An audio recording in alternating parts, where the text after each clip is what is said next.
Thanks for stopping by. I know it doesn't seem like it right now based on the way I'm dressed, but in a couple of weeks this deck is going to be unusable because it's going to be too sunny and too hot. I have a solution for that. Let's get to it. Today's video is sponsored by Sojag.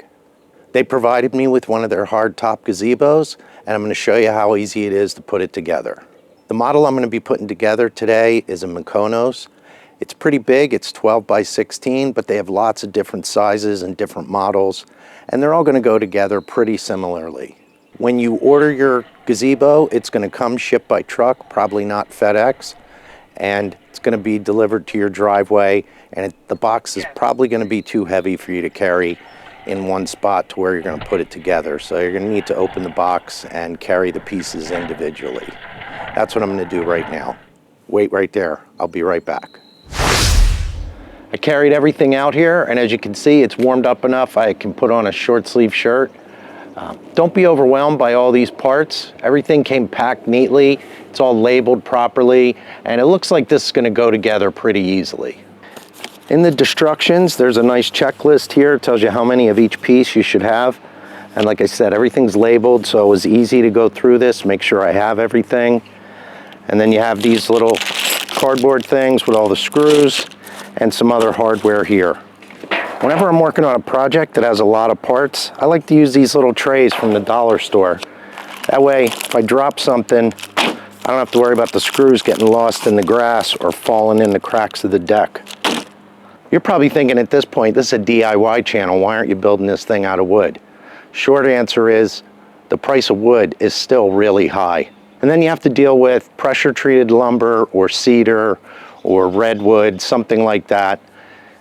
This is a lot simpler. You just get the kit and put it together. Step one is to take the feet and put them on the 4 corner posts. And I'm going to be using my impact gun. If that's what you're going to do, you need to be very careful, because when you're screwing into sheet metal, it's really easy to go overboard with an impact gun and strip them out. So you might be better off with a drill or doing it by hand.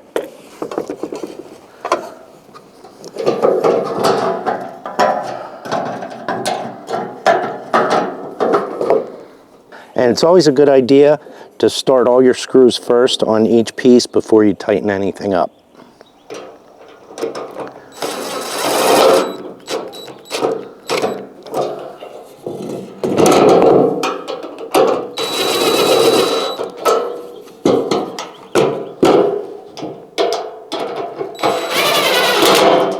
These two pieces are B1 and B, and this makes up the long side of the gazebo.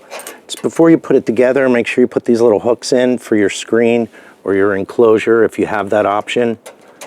And then put this together and put the screws in.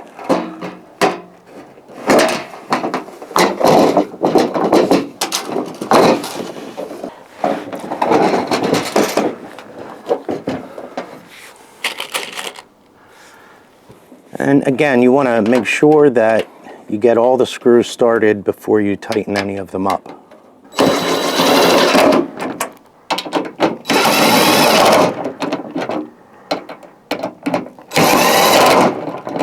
All right, the next thing you want to do is take one of your legs and attach it to one of your cross pieces. And I'm going to go with the short side. So I'm going to connect 2 legs to the short side. And I'm going to leave these screws just finger tight for now.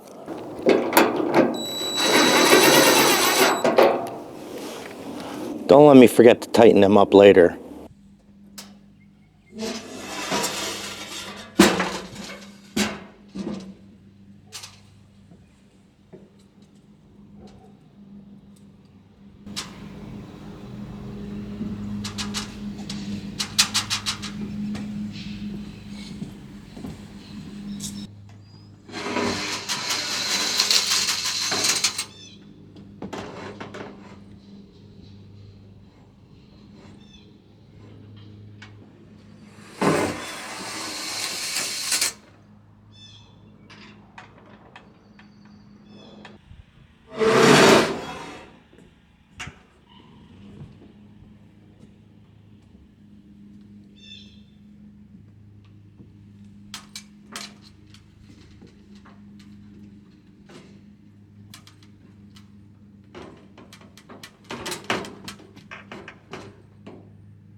So far I'm doing all right putting this together by myself. Next goes up the roof. I don't know if I'm gonna be able to do that. Let's see. First I gotta put these, I guess, rafters onto the center part here.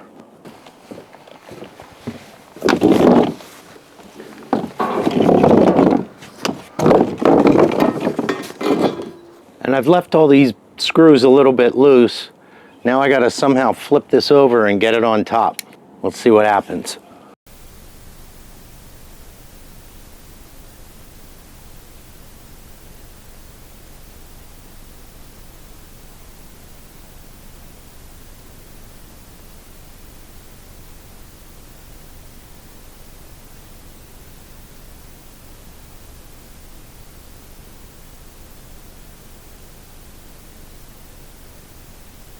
I had to get my off-screen helper to get this part up. I held it up in the middle and they put the bolts loosely in the corner. So now I can put the rest of the rafters on. So yeah, this really is a two-person job.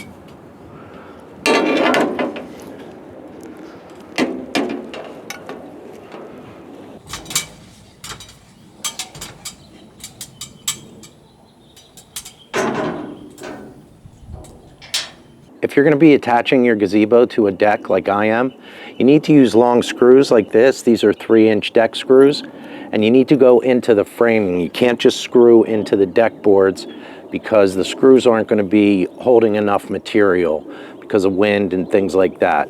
I actually lucked out and I'm going to hit framing on all 4 posts, so I don't need to add any blocking. If you're not going into framing into your joists, you're going to have to add blocking in between your joists to screw the post down into. If you're going to be attaching your gazebo to a patio, make sure you follow the instructions carefully on your cement anchors. And if you're going to be going into a patio with pavers, that's a completely different situation. You're probably going to need to remove a few pavers and pour some kind of footing to put the cement anchors into. It's not a good idea to attach one of these just to paver blocks.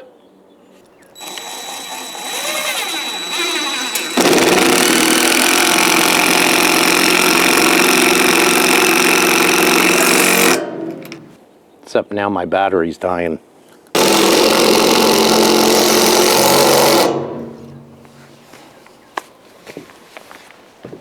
Next up are these little brackets. They go on the corner rafters or the hip rafters, and that's for the pieces that go across. And again, you want to leave these loose until you get everything connected and then go back and tighten them up. Then you have these pieces that look like little bow ties. This is M3. That's going to go here and here. Again, leave them loose. Next up, these pieces go on, and I guess you would call these purlins, and these are going to support your roof panels. And that's why you need to leave these loose so you can get them on here.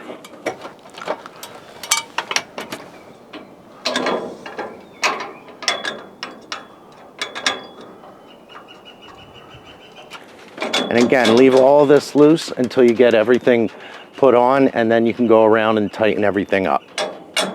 After I tightened up all the rafters, I continued following the assembly instructions step by step, and I have all the roof panels put together, and I even put one up yesterday, but I'm approaching the assembly a little bit different than the instructions call for because I'm dealing with a lot of wind this week, so I'm gonna have to do it a little bit differently. Let me show you. When you put the roof panels up, you set them on top of the framing, and then you slide it so that the top tucks under the centerpiece up there. And then there's 2 clips here and here that you screw down. There's pre-drilled holes. and that keeps the roof panel from sliding down. And then you have these pieces that get screwed in from down below that hold the rest of the roof panel down. Since I have so much wind, the way I'm going to do this is I'm going to leave this piece here loose, and then I'm going to put the next section of roof up, tuck it underneath, put the clips in, and then I'll put the next piece on, leave it loose, and work my way all the way around. Let's see if this works. I got lucky, the wind finally died down, so I don't have to worry about trying to tuck this panel underneath this piece. I took it off. So I'm just going to put this up and then screw the two clips at the bottom to hold it from sliding down.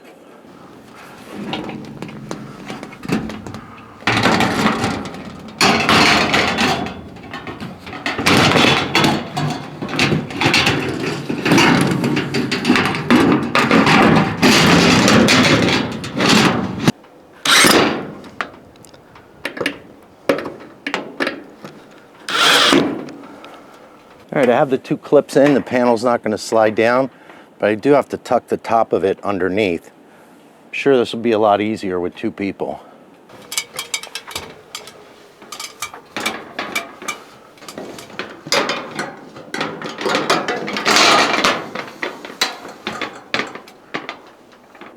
Okay, now I just have to put the retainer on top here to hold the panels down.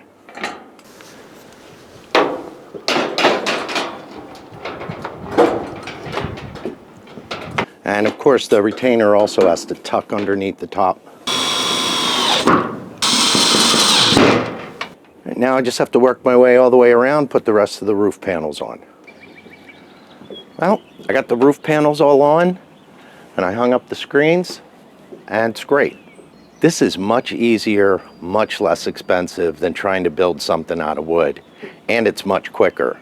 It took me 2 days to do it, but I got started late on the first day, and I had a lot of problems with the wind. But if you have two people, you could easily put this up in one day. They also have a winterizing kit for their gazebos. You get winterizing curtains and a snow beam that you put up in the center of the gazebo to support the roof under heavy snow loads. So that's something you might want to consider. I'll put links to all that down below where you can check it out and see what other products they have available.